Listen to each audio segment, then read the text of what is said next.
La jeunesse occupe une place extraordinaire dans l'imaginaire de la modernité. On en a un signe dans « Nous voulons rester jeunes à tout prix », ce qui aurait étonné tous ceux qui peuplaient les civilisations antérieures, pour qui il fallait bien que jeunesse se passe.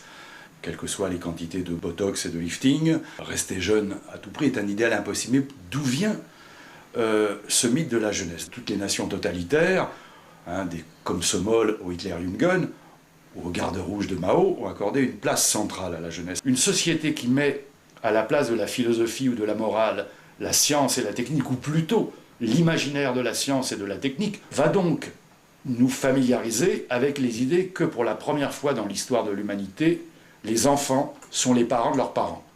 D'où cette culpabilisation extraordinaire qui atteint la plupart des parents et qui effectivement se sentent complètement désorientés dès qu'il s'agit de transmettre quelque chose ou de signifier une limite ou un interdit, puisqu'au fond c'est à eux d'apprendre à l'école des enfants l'essentiel de la vie. Quiconque voit des enfants en bas âge comprend qu'au point de départ, il y a un idéal de toute puissance infantile que l'éducation va devoir civiliser.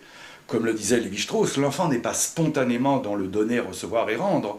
Lui apprendre, dit Lévi-Strauss, à attendre son tour, à passer après le frère, après la sœur. Et c'est d'ailleurs pourquoi les enfants uniques ont une facilité plus grande à s'intégrer dans les mécanismes de la modernité et du marché, et pourquoi la Chine, civilisation peuplée désormais d'enfants uniques, au moins dans les zones urbaines, s'intègre dans le capitalisme avec une si grande facilité. Éduquer l'enfant, c'est donc aller au rebours de sa nature, c'est lui apprendre à savoir donner, à savoir recevoir, à savoir rendre, et pas à devenir un tapeur ou un futur exploiteur. Or, chacun voit bien que les principes de l'éducation libérale, c'est le contraire. Émerveillé devant l'égoïsme de ce petit tube digestif sonore qui s'agite au départ, le parent moderne, notamment quand il est de gauche, il retrouve le miroir des valeurs que le libéralisme lui enseigne, et sa seule pédagogie est de mettre l'enfant au centre de tous les processus et de le laisser s'exprimer, alors que je dois précisément lui apprendre à devenir humain,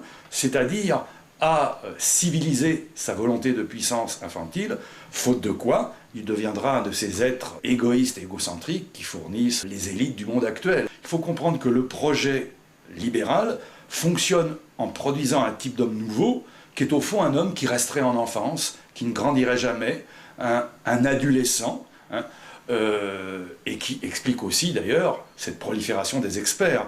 Comme le disait un philosophe américain, quand il n'y a plus d'adultes, alors commence le règne des experts. C'est-à-dire, puisqu'il n'y a plus d'adultes qui sont là pour nous transmettre, nous allons nous tourner, faute de parents, on aura un coach, ou des économistes, ou des spécialistes en éducation, ou des conseillers en sexualité, mariage, etc., etc. Les jeunes actuels vivent dans des conditions plus difficiles pour entrer dans un monde plus dur. Mais ça n'empêche pas que dans l'imaginaire de la société, ils sont en même temps objet d'une célébration. Cela dit, c'est un phénomène connu dans l'histoire. Le prolétaire soviétique était un esclave du parti, mais chaque fois qu'il descendait dans la rue, il voyait afficher les images de son règne et de sa souveraineté. 80% des jeunes vivent plus mal, mais dans un monde qui, quelque part, célèbre leurs valeurs et produit cette sorte de désarroi de la jeunesse qui ne sait plus s'ils sont esclaves ou maîtres. Suis-je le roi de ce monde ou la dernière roue du carrosse dans ce monde? Essayez de vivre concrètement cette double injonction. Il n'y a pas d'autre solution que de devenir schizophrène.